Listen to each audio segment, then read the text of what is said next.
Mr. Sia Kemping. Question 12, please. Mr. Speaker, with your permission, I'd like to take questions 12 to 15 together. Yes, please. Mr. Speaker, Obike's sudden exit from Singapore has inconvenienced many Singaporeans. It has raised some concerns and questions, and let me address them comprehensively. First, Obike has attributed its decision to government overregulation. I suppose that is a convenient excuse. Dockless bike sharing services offers Singaporeans a convenient travel option. We had deliberately adopted a light touch regulatory approach at the start so as not to kill off this new innovative business model prematurely. Now that we have actual experience of both the benefits and the significant social disamenities caused by indiscriminate bicycle parking, we have decided to tighten regulations. LTA will license bicycle sharing operators under the Parking Places Act so that only operators with responsible and sustainable bicycle management plans can operate in Singapore. The licensing regime will reduce indiscriminate parking by requiring operators to internalize the costs of the social disamenities caused by their businesses, failing which they should not be operating at all. We are mindful to minimize compliance costs for operators, as they could in turn be passed on to users. LTA finalized its regulations only after extensive consultation with the bicycle sharing operators, including Obike. We note that several operators have expressed their support for the new regulations. Our licensing regime will kick in by October 2018. License applications closed on the 7th of July 2018, and LTA has received 7 applications. LTA will evaluate each application based on the strength of the proposal, especially the plans to minimize indiscriminate parking. Secondly, allow me to speak about the consequences of Obike's sudden exit from Singapore. LTA and the Consumers Association of Singapore, CASE, have met Obike to emphasize the importance of refunding user deposits and removing the bicycles from public spaces. On the 1st of July, about 1 week after Obike announced its exit, Obike's chairman, Shi, had publicly and personally committed to a full refund of user deposits. Obike is now working out a process with CASE to refund user deposits. I would like to emphasize again that it is Obike's responsibility to have a concrete plan to refund user deposits and remove its bicycles from public spaces.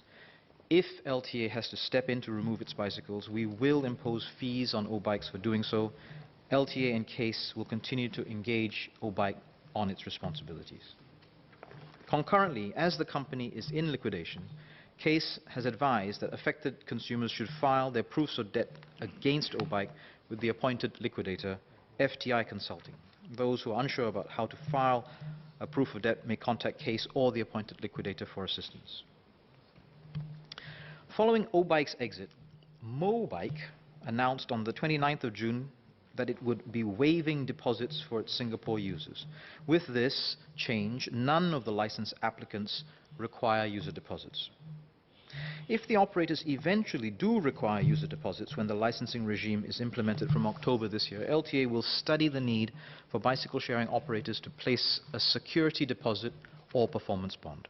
Going forward, LTA will monitor and strengthen the licensing regime as necessary, as well as work with relevant organizations such as the Personal Data Protection Commission, CASE, national parks, and the town councils on public education and outreach so as to strike the right balance between the viability of the industry and the interests of users and the general public. Mr. Sia Kemping. Just a few supplementary questions for SMS. First, thank you for sharing that the subscribers to Obike, there will be some recourses that Ministry will look at together with CASE. I wonder, given that the large number of subscribers that are affected, I understand close to 1 million, whether something could be done proactively to make it easier for each of these subscribers to get their subscription fees reimbursed to them, given the huge numbers involved. So my second supplementary question is, I understand the light touch that Ministry, and for that matter, government has adopted to allow all these new innovations to take place. But I guess a learning point from this episode is that a light touch needs to be, we may need to calibrate this light touch. in the quest to bring these conveniences to consumers. We've seen the bad side of this happening. So and this comment goes to beyond MOT, whether the whole of government, for any new innovations that are being introduced, we need to just be aware that sometimes the light touch may be too light.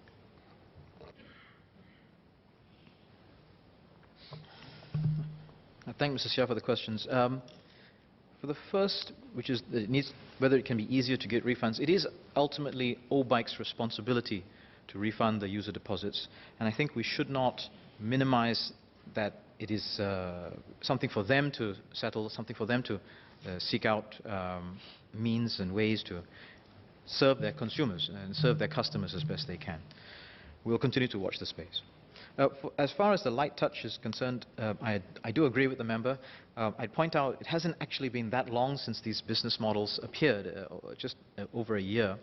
And from a business point of view, there does need to be some runway for the business model to evolve, for the finances to be settled down, so we have to get the balance correct. Where there are issues which are critical or dealing with personal safety, yes, we should be far more aggressive. Where it's about social disamenities and behavioral change, perhaps we also need to learn the lessons so that as a regulator, as well as potential future operators, we can find a way to best serve future customers and consumers of such a service. Because ultimately, these types of bike-sharing services are good for us because it will allow Singaporeans to make use of bicycles to close that last mile gap in personal transport. It's also good for health, it's a possible leisure activity, so we don't want to remove this service in particular. And I think the general point that the member is making about how we need to have the right calibration between a light touch as well and room for innovation and dealing with the social amenities is absolutely correct. And that's exactly what we're doing now, that the imposition of this new licensing regime is a recalibration of the light touch that we had taken in this space. Engineer Lee Biwa. Thank you, Mr. Speaker. Sir, I would like to ask SMS, how many O-bike users are there? And can MOT force them to delete away all the users' data so that their data are not abused? Thank you.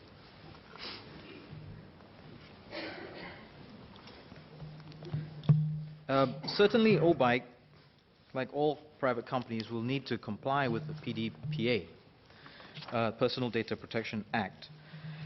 So they have no longer any use for the data that they have collected on their consumers, on their subscribers, and once they have settled all the issues with refunds and so on and so forth, there should be a full expectation that they remove all that data.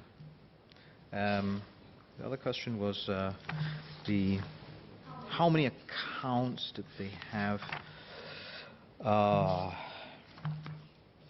They had a fleet size of 20,000 to 30,000, and I believe that they had suggested there was about 1 million accounts. About 1 million accounts, they claim. Mr. Lim Belchuan. Thank you, Mr. Speaker.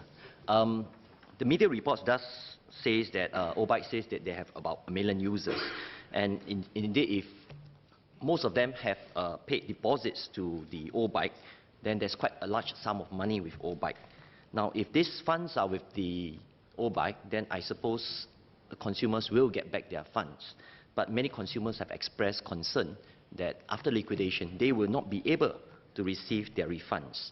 Now, in the event that the consumers are unable to receive refunds from O-bike, would LTA consider making a police report against the directors of O-bike to ensure a proper accounting of the funds that should be with the company but are no longer available for refund to the consumers?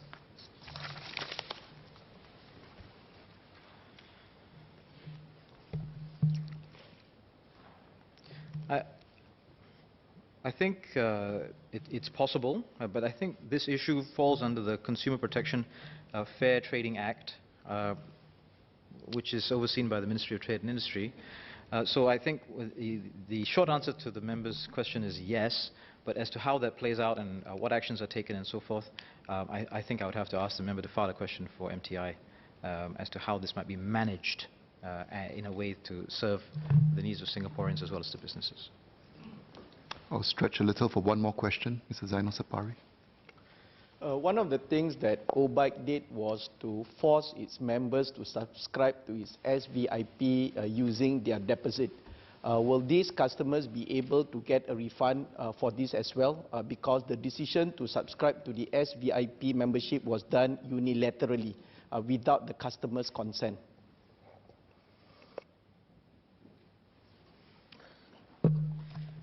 Mr. Speaker, the matter as to whether or not that was done appropriately or inappropriately really depends on the terms and conditions of the service agreement. And I don't know that it'd be for me to comment about whether or not the service agreement between the users and OBIKE was appropriate. Whether the practice as a whole was fair or unfair, actually, again, is a matter for MTI and CCCS to look into and perhaps make a decision about and take further action thereafter. Order. End of question time.